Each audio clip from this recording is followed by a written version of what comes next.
ഒന്നും പറയണ്ട, നിങ്ങൾ വെറും മണ്ണ. നിങ്ങളുടെ തളിക്കകത്ത് മണ്ണ. ശാന്തേ, നിങ്ങൾക്ക് പറ്റിയത് പോലീസ് പണി തന്നെയാ. എങ്ങാണ്ടൂന്ന് കയറി വന്ന ഒരു കിഴവൻ പിള്ളേരെ ഒറ്റയടിക്ക് കയ്യിലെടുത്തു. അയാള് പാട്ട് പാടുന്നു, ഡാൻസ് ചെയ്യുന്നു. ഞാനൊന്ന് ഡാൻസ് ചെയ്താലോ? ഓട്ടം തുള്ളലൊക്കെ കുറച്ച് എനിക്കറിയാലോ. കുട്ടികളോട് നന്നായി പെരുമാറി അവരുടെ സ്നേഹം പിടിച്ചെടുത്തില്ലെങ്കിലേ ഇവിടുന്ന് ഓടിത്തുള്ളി പോവേണ്ടി വരും. ഓടണോ തുള്ളണോ എന്നുള്ളത് ഞാൻ നിനക്ക് കാണിച്ചു തരാം. കുറച്ചു നേരം വെയിറ്റ് ചെയ്യും. കാണാം.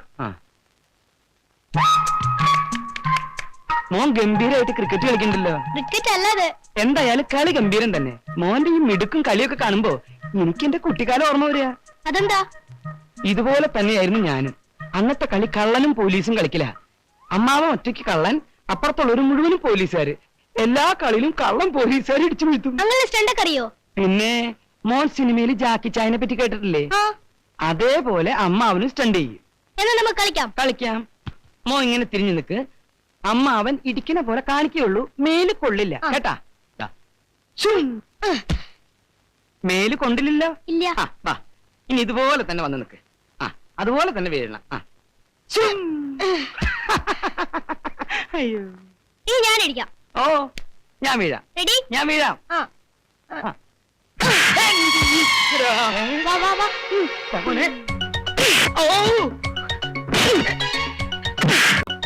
കൊല്ലല്ലോ ചക്കൻ.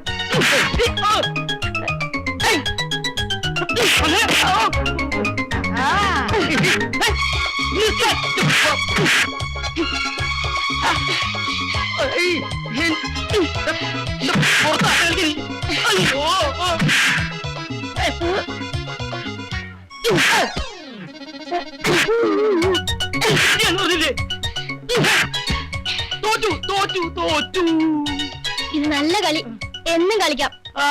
മരണം വരെ കളിക്കാളാ. എന്നാ അയ്യോ,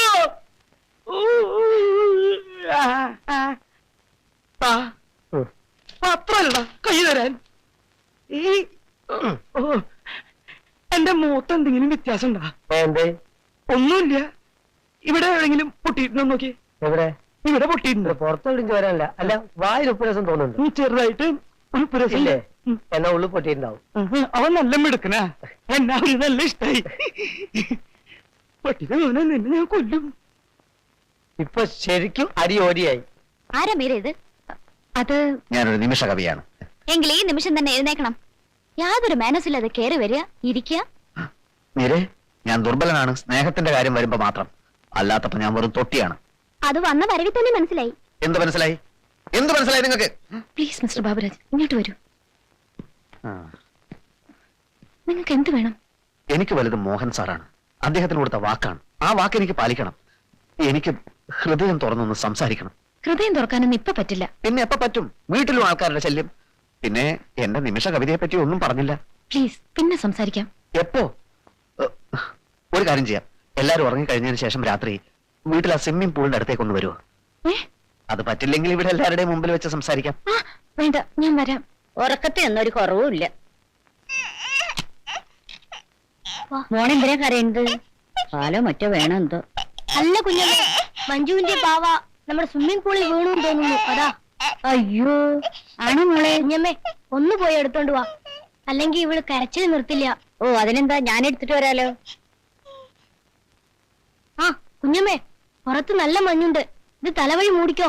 തണുപ്പ് കാലല്ലോ ഇത്. തണുപ്പില്ല, പക്ഷെ ഭയങ്കര മഞ്ഞാണ്. ഈ മഞ്ഞ് തലയിലോ ദേഹത്തോ വീണ ആ നിമിഷം കടന്നു പോവും. അങ്ങനൊരു മഞ്ഞ്.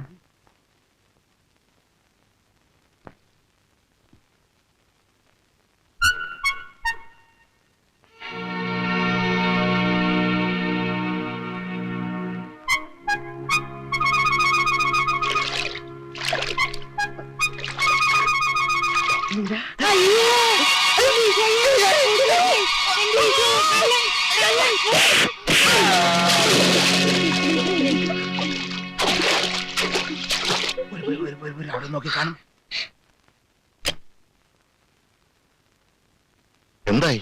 സംഗതി കുളമായി. എന്ത്? കുളത്തിൽ വീണു കുളമായി. ആ മോളെന്ന് പറഞ്ഞേ. ആ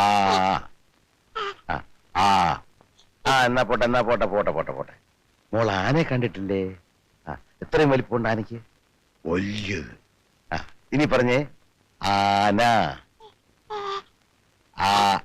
ആന. ഞങ്ങൾ ഒരുപാട് ശ്രമിച്ചതാ അങ്കിൾ, അവൾക്ക് മിണ്ടാൻ പറ്റുന്നില്ല. മെന്റൽ ഷോക്കാണത്രേ, ഒരു ട്രീറ്റ്മെന്റും ഫലിക്കുന്നില്ല. അതൊക്കെ പണ്ടല്ലേ. ഇപ്പൊ മുത്തച്ഛൻ വന്നില്ലേ? മഞ്ജുമോള് മുത്തച്ഛനെ നോക്കി മുത്തച്ഛാന്ന് വിളിക്കും അല്ലേ?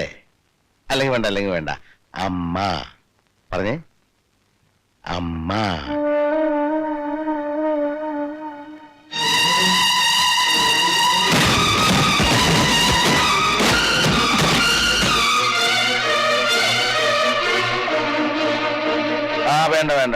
വേണ്ട. മുത്തച്ഛൻ എല്ലാവർക്കും വേണ്ടി ഒരു കഥ പറയാം കേട്ടോ. നമുക്കൊരു കാര്യം ചെയ്യാം. നേരിട്ട് സംസാരിച്ച് ഇംപ്രസ് ചെയ്യാൻ നീ പോരാ. ഹൃദയദ്രവീകരണ ശക്തിയുള്ള കത്തെഴുതി അവർക്ക് കൊടുക്കാം. അതെന്ത് കത്താണ്? ഞാനെഴുതി തരാം. അപ്പൊ അച്ഛൻ എല്ലാ പരിപാടിയും അറിയാം അല്ലേ? ഞാനൊരു വക്കീലല്ലേ ദിനകര. എന്ത് വക്കീല്? അത് കളാ. ഞാൻ എഴുതി തന്നാൽ അത് കൊടുക്കുന്ന കാര്യം നീ ഏറ്റവും. ഏതായാലും നനഞ്ഞു, ഇനി കുളിച്ചു കയറുക തന്നെ. പെണ്ണ് വരുമ്പോ കൈ കഴുകാനെന്നുള്ള വ്യാജേന ഞാൻ മാറിക്കൊള്ളാം.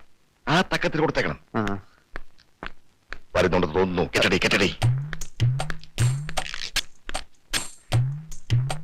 മോള് വരൂ. അങ്കിൾ കഴിച്ചോളൂ. കുഞ്ഞമ്മേ, എന്തോ എന്റെ ബ്രേക്ക്ഫാസ്റ്റ് എന്റെ റൂമിലേക്ക് കൊണ്ടുവന്നോളൂ.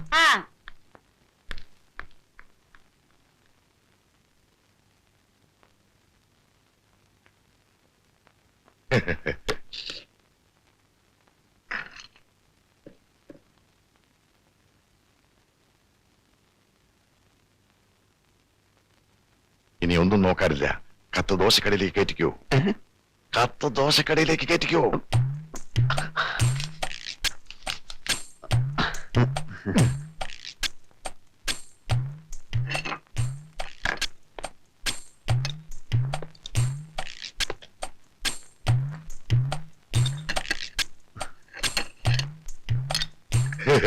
ദോശ മീനൊക്കെയായിരിക്കുമല്ലേ?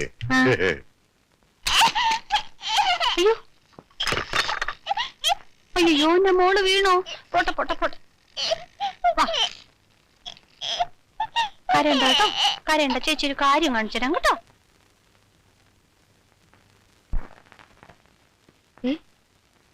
ഇതാരാ ഇവിടെ കൊണ്ടുവച്ചേ? ഓ, നമ്മൾ ഡൈനിങ് ടേബിളിൽ ഇരിക്കുന്ന ഇഷ്ടമല്ലായിരിക്കും. വിശന്നിട്ട് ഞാനിതൊന്ന് കഴിക്കട്ടെ. ഇതൊക്കെ എന്തിനാ ഇങ്ങോട്ട് കൊണ്ടുവന്നത്? നിങ്ങൾ കഴിച്ചില്ലേ? കഴിച്ചെന്ന് വരുത്തി. ആ വേലക്കാരി തള്ളയുടെ മോന്ത കാണുമ്പോ വയറ് നിറച്ച് കഴിക്കാൻ തോന്നുന്നില്ല. ഇതും കൂടി ഞാൻ കഴിക്കട്ടെ. വേണ്ട, ഇത് തൊടണ്ട. എനിക്കുള്ളത് ആരോ കോണിപ്പടിയെ കൊണ്ട് വെച്ചിട്ട് പോയതാ. അടുക്കളയിലോട്ട് ചെല്ലണ്ടാന്നായിരിക്കും. എന്നാ കുടിക്കാൻ ഒരു ഗ്ലാസ് വെള്ളം എടുത്തുണ്ടോ? വെള്ളമൊക്കെ എടുത്തോണ്ട് തരാം, പക്ഷെ ഇത് തൊടരുത്. ഞാൻ ആകെ വിശന്നിരിക്കുക. ഞാൻ തൊടില്ല. സത്യം. എന്നാ നീ തുപ്പി വെച്ചിട്ട് പോക്കോ. തുപ്പൊന്നും വേണ്ട പൊന്നേ, എനിക്ക് വിശ്വാസമല്ലേ. എടുക്കരുത്. ഇല്ലടി. അയ്യോ, ഞാൻ മൂടി വെച്ചിട്ട് പോവാ.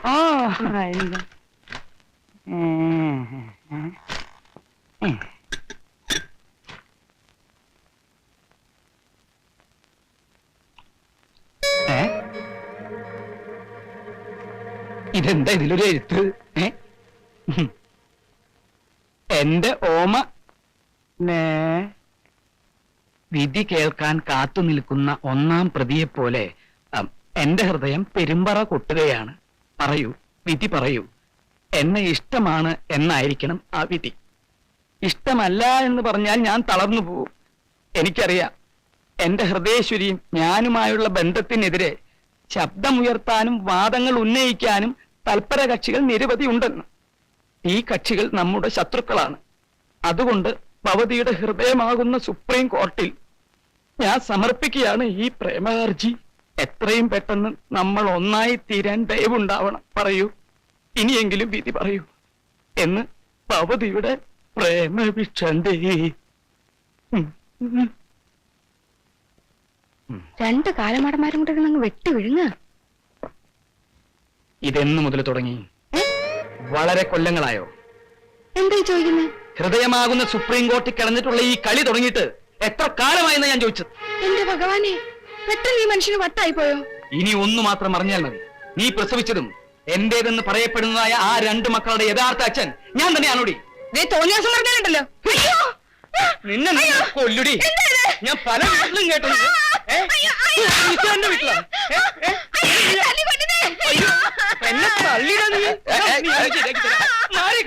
അടിച്ചു മരിക്കണമെന്നല്ലേ റോഡോട് ഇറങ്ങിക്കോ, ഇതിനകത്ത് പറ്റത്തില്ല. എനിക്ക് മനസ്സിലാവാത്തത്. എടീ, നിന്റെ ഈ പ്രായത്തില് നിനക്കൊരുത്തം പ്രേമലേഖനം എഴുതണമെങ്കിൽ നീ എത്രയ്ക്കും ഭയങ്കരമായിരിക്കണ്ടേ. അവനെ നീ എങ്ങനെ വല വീശി പിടിച്ചടി? പ്രേമലേഖനോ? ഇതെന്തൊക്കെയായി പറയുന്നേ? അതേടി, ദോശ തുടരെന്ന് പറഞ്ഞപ്പോഴേ എനിക്ക് മനസ്സിലായി അതിന്റെ അകത്ത് എന്തോ കളറുണ്ട്. ആ വിശ്വാസവഞ്ചന കാണിച്ചാലേ ശിക്ഷയ്ക്ക് പരിധിയില്ല മകളെ. എനിക്കൊന്നും അറിഞ്ഞൂടെ എന്റെ മുത്തച്ഛ. നിനക്കൊന്നും അറിയില്ലല്ലേ? താ വന്നേ, സോറി മുത്തച്ഛൻ ഇങ്ങോട്ട് വന്നേ. ഞാനോ? ആ. എന്റെ കർത്താവ്. നീ എന്റെ പുറത്തിരിക്ക. ഇതെന്തു മാറണം? എന്റെ മാതാവേ, മിണ്ടരുത്. വായിക്ക്.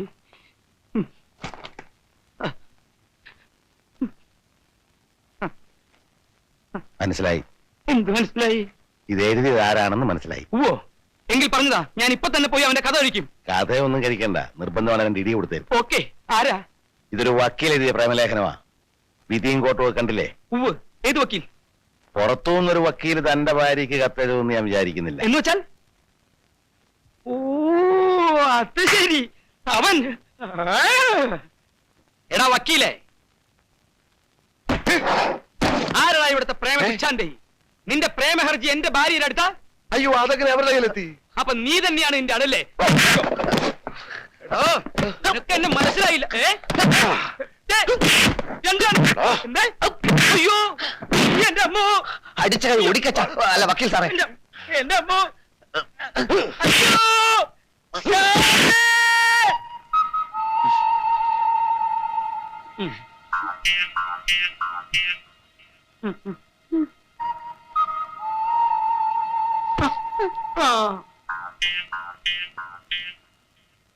നല്ല വേദനയുണ്ടോ? നല്ല സുഖണ്ട്. കാള പറ്റുമെന്ന് കേട്ടപ്പോഴത്തേക്കും നിങ്ങൾ എന്തിനാ കയറെടുക്കാൻ ഓടിയത്? യൂണിഫോം ഇല്ലാത്തപ്പോ ഏത് കൊച്ചുകുട്ടിക്കും നിങ്ങളെ തല്ലി താഴ്ത്തിടാൻ പറ്റുമെന്ന് ആലോചിക്കാത്ത എന്താ? ഞാൻ എന്തു കുറ്റം ചെയ്തിട്ടാ നിരപരാധിയായി എന്നെ നിങ്ങൾ തല്ലിയത്? നിരപരാധികളെ തല്ലുന്നത് നിങ്ങൾ പോലീസുകാരൊരു പതിവാക്കി എടുത്തിരിക്കുകയാണോ? ശാന്ത, എന്റെ വലത് കൈ എനിക്ക് ഇപ്പോഴും പൊക്കാം. ആ, ഇതാ കുഴപ്പം. ആ പൊണ്ണത്തടിയും ഗോതമ്പ് ദോശയ്ക്കടിയിൽ ഒരു കത്ത് വെച്ച ഉടനെ ഞാനങ്ങ് മയങ്ങി പോകുന്നു നിങ്ങൾ കരുതിയോ? സത്യം പറ, വാക്കുകൊണ്ടോ നോട്ടം കൊണ്ടോ നീ അവനെ പ്രോത്സാഹിപ്പിച്ചോ? ദേ, യേശുക്രിസ്തു ബൈബിളിൽ പറഞ്ഞിരിക്കുന്ന എന്താണെന്നറിയോ? ഭാര്യയെ അവിശ്വസിക്കുന്നവൻ ചൊറി പിടിച്ച് ചാവുന്ന. എന്നാ നീ എന്റെ തലയെ തൊട്ട് സത്യം ചെയ്യ്, അവനിലേക്ക് നിന്റെ മനസ്സ് ചാഞ്ഞിട്ടില്ലാന്ന്. ആ മണ്ട വക്കീലിലേക്കല്ല, മമ്മൂട്ടിയോടോ മോഹൻലാലിനോടോ പോലും എന്റെ മനസ്സ് ചാഞ്ഞിട്ടില്ല.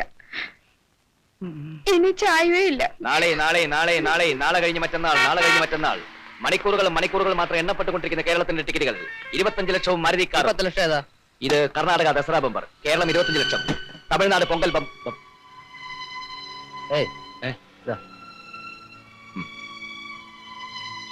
നാളെ നാളെ നാളെ നാളെ കഴിഞ്ഞ് മറ്റന്നാൾ, നാളെ കഴിഞ്ഞ് മറ്റന്നാൾ നറുക്കെടുക്കുന്ന കേരളത്തിന്റെ ടിക്കറ്റുകൾ 25 ലക്ഷം ഒരു മാരുതി കാറും ഒന്നാം സമ്മാനമായി നൽകുന്നു.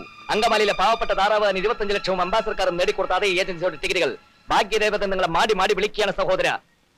നിങ്ങൾക്കറിയില്ലല്ലോ, ഈ ഒരു പ്രശ്നത്തിന്റെ പേര് ഞാനും കുര്യച്ചനുമായിട്ട് ശരിക്കൊന്നും ഉരസിരിക്കുക. നിങ്ങൾ ഒരസി തീ ഉണ്ടാക്കുക, എന്ത് വേണേലും ചെയ്തു. അന്നേ ഞാൻ പറഞ്ഞാണല്ലോ നിങ്ങളുടെ ഫാക്ടറി ജോലിക്ക് എന്റെ ഡോഗ് വരുന്നു. ആ ഒരു തെറ്റ് പറ്റിയാതെ തിരുത്താൻ ശ്രമിക്കുന്ന ഒരു തെറ്റാണോ? നിങ്ങൾ തിരുത്തണ്ടെന്ന്. പാവപ്പെട്ടവർ നിങ്ങൾ ഇനിയും തല്ലി ചതയ്ക്കണം. സാറേ, സാറിന് ലോട്ടറി ടിക്കറ്റ് വല്ലതും വേണമെങ്കിൽ പറ. മിസോറാം ബമ്പറുണ്ട്, കർണാടകയുണ്ട്. ദസറ സ്പെഷ്യൽ ഇനി 2 ദിവസം മാത്രമേ ബാക്കിയുള്ളൂ. ഏത് വേണമെങ്കിലും പറഞ്ഞോ. നിങ്ങൾ പറഞ്ഞല്ലോ നിങ്ങളുടെ അമ്മ ഈ ലോട്ടറി ടിക്കറ്റ് വിൽപ്പനയുടെ കാര്യം അറിഞ്ഞിട്ടില്ലെന്ന്. ഇല്ല, അറിഞ്ഞിട്ടില്ല. ഇപ്പോഴും ഫാക്ടറി ജോലി തന്നെയാണെന്ന് അമ്മയുടെ വിചാരം. എംകോംകാരൻ മകന് ടിക്കറ്റ് വിൽപ്പനയാണെന്ന് അറിഞ്ഞാലേ അമ്മയ്ക്കത് ഭയങ്കര വിഷമാവും. അതുകൊണ്ട് അറിയിച്ചിട്ടില്ല. പാർത്ഥസാരഥിരമ്മേ, ആ, എന്തിനാ അമ്മയെ വിളിക്കുന്നത്? ആ ടിക്കറ്റ് വിൽപ്പനയുടെ കാര്യം ഒന്ന് പറയാമെന്ന് വിചാരിച്ച. നിങ്ങൾക്ക് ഭ്രാന്തുണ്ടോ? പെറ്റതലയുടെ മുമ്പിൽ സത്യം മറച്ചു വെക്കുന്നത് ശരിയല്ല. പാർത്ഥസാരഥിരമ്മേ, വളരെ കഷ്ടമാണ് നിങ്ങൾ ഈ ചെയ്യുന്നത്. ഇത് എന്റെ അമ്മയ്ക്ക് താങ്ങാനാവില്ലെന്ന് നിങ്ങൾ പറഞ്ഞില്ലേ? ഒരു കുഴപ്പമില്ല. നിങ്ങൾ ഇവിടെ നിന്ന് പോയി തരാമോ? ഞാനൊന്ന് പറഞ്ഞു തങ്ങ് പോയിക്കോളാം. ഓ, ഞാൻ നിങ്ങളുടെ കാല് പിടിക്കാൻ വേണമെങ്കിൽ. എടോ മനുഷ്യ, തന്നെ ഞാൻ വെറും തൊഴിലാളിയായിട്ടല്ല അങ്ങോട്ട് വിളിച്ചത്, അവിടുത്തെ അക്കൗണ്ടന്റ് ആയിട്ടാ. അപ്പൊ താനത് മൈൻഡ് ചെയ്തില്ല. വൈരാഗ്യബുദ്ധി തനിക്കാകാമെങ്കിലേ എനിക്കും കുറച്ചൊക്കെ ആകാം. പാർത്ഥസാ അതാ വരുന്നുണ്ട്. ആമാങ്ക അത് വന്ന് இந்த ലോട്ടറി ഫാക്ടറി അമ്മ ഫാക്ടറി இவரோட கம்பெனில என்ன புதிய அக்கவுண்ட் போட போறலாம். அப்படியா? ரொம்ப சந்தோஷம். நீங்க நன்னா இருக்கணும். இல்லம்மா, நான் அதல்ல சொல்ல வந்தேன். அது என்ன പറയാൻ വന്നു? ഞാൻ അക്കൗണ്ടന്റായിട്ട് ചാർജ് എടുക്കണം അത്രയല്ലേ ഉള്ളൂ. നാളെ തന്നെ പുതിയ പോസ്റ്റിലേക്ക് ജോയിൻ ചെയ്തിരിക്കുന്നു. ഉറപ്പാണോ? ഉറപ്പ്. ഇല്ലെങ്കിൽ ഞാൻ മറ്റേ മിസോറായ അടിപിടി എല്ലാം കൂടി ഇപ്പൊ അമ്മയുടെ ഇരിക്കാൻ പറയും. யாரடிச்சா അപ്പൊ പിന്നെ അടിയും ഒന്നുമില്ല, ഇവരുടെ കമ്പനിൽ ആരോ അടിച്ച കാര്യം ചൊല്ലറ അമ്പടത്താൻ. ഇല്ലമ്മ കമ്പനി അല്ല ഇവൻ അത് തന്നെ. சொல்லட்டுமேடா ഒന്നും ചൊല്ലണ്ട. നിങ്ങൾക്കിത് പറഞ്ഞാൽ മനസ്സിലാവില്ലേ? ഞാനൊരു വാക്ക് പറഞ്ഞത് വാക്കാ. നിശ്ചയമാ சொல்றீங்களா? നിശ്ചയമാത്താൻ ചൊല്ലറ. അപ്പൊ നാളെ കാലത്ത് വന്ന് ജോയിൻ ചെയ്യുന്നു. This is my resignation letter.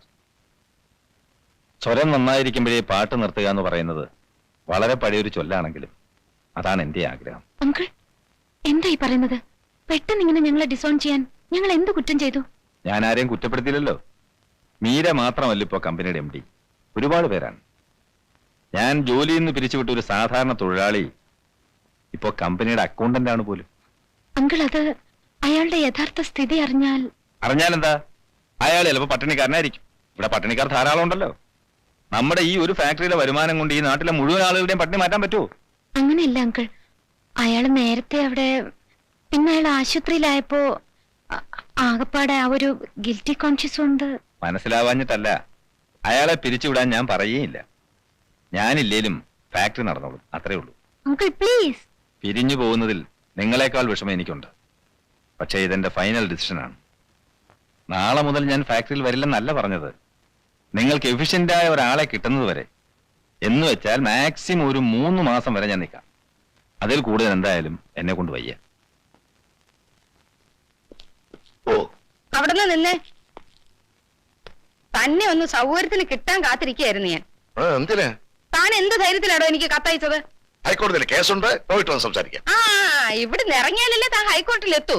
തെമ്മാടിത്തരം കാണിച്ചിട്ടാ ചോദിക്കാൻ വന്ന എന്റെ ഭർത്താവിനെ താൻ തല്ലി കൈയൊടിച്ചു. വക്കീല് നിന്നെ ഒരു പ്രേമലേഖനം വയസ്സുകാലത്ത് നീ എനിക്ക് നിന്നെ ഞാൻ കൊല്ലി ഞാൻ നിന്നെ നിന്നെ എഴുതരുത് ആർക്കും. നിന്റെ ഒരു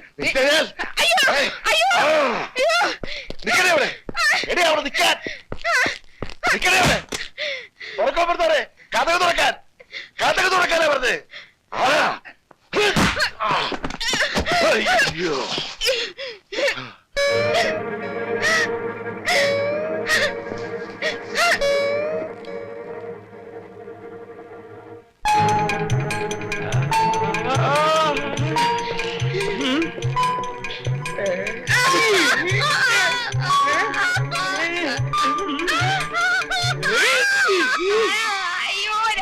ഭദ്രകാളി, നീ ഇത്രയും വലിയ മന്ത്രിയാണെന്ന് ഞാൻ മനസ്സിലാക്കിയില്ല. പട്ടാപ്പകല് ഞാൻ അപ്പുറത്തുള്ളപ്പോ കാമുകനെ വിളിച്ച് അകത്ത് കയറ്റിയെങ്കിൽ ഞാനൊന്നും അറിഞ്ഞല്ലേ. എനിക്ക് മതി, എല്ലാം മനസ്സിലായി.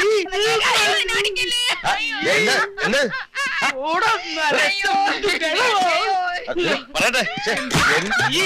എന്താ നീ വിചാരിച്ചേ?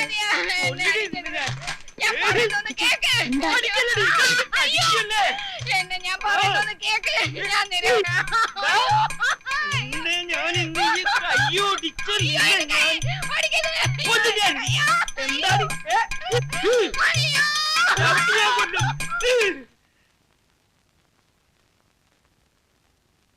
എന്റെ കർത്താവ് ഏതോ ഒന്ന് കാഞ്ഞൂന്നാ തോന്നണേ. ചിലപ്പോ 2 കാഞ്ഞിട്ടുണ്ടാവും. എന്റെ മാതാവേ, മിണ്ടരുത്. തൃപ്തിയായില്ലേ? താൻ എവിടുത്തെ മുത്തച്ഛനാടോ? ഒരു വീടിന്റെ നാഥനാവുമ്പോ എല്ലാവരിലും വേണം ഒരു കണ്ണ്. ഇവിടുത്തെ തോന്നിവാസികളെ നിയന്ത്രിക്കാൻ പറ്റിയില്ലെങ്കിൽ താൻ എവിടുത്തെ മത്തച്ഛനാടോ? താൻ ഇതിനെ അനുഭവിക്കണോ? നോക്കിക്കോ. എന്റെ കൈക്ക് ശക്തി ഉണ്ടായിരുന്നെങ്കിൽ തന്റെ കരണക്കുറ്റി അടിച്ച് ഞാൻ ഉത്സവപ്പുറമ്പാക്കിയാലേ. എന്നെ തല്ലി കൊന്നാലും വേണ്ടില്ല. നീ പോടി. സത്യം നിങ്ങളൊന്ന് മനസ്സിലാക്കണം. സത്യം ഞാൻ നേരിട്ട് മനസ്സിലാക്കടി. അയ്യോ നീ അവന്റെ കൂടെ പോയി പുറത്തോ. അയ്യോ അങ്ങനെ പറയല്ലേ. വക്കീലിന്റെ കൂടെ പോയി പുറത്തോളാം. ദൈവദോഷം പറയരുത്. ദൈവദോഷം പറയണേ. മോഹൻലാലിനെ കണ്ടളകില്ല, മമ്മൂട്ടിയെ കണ്ടളകില്ല. നിന്നെ എനിക്ക് മനസ്സിലായിടി.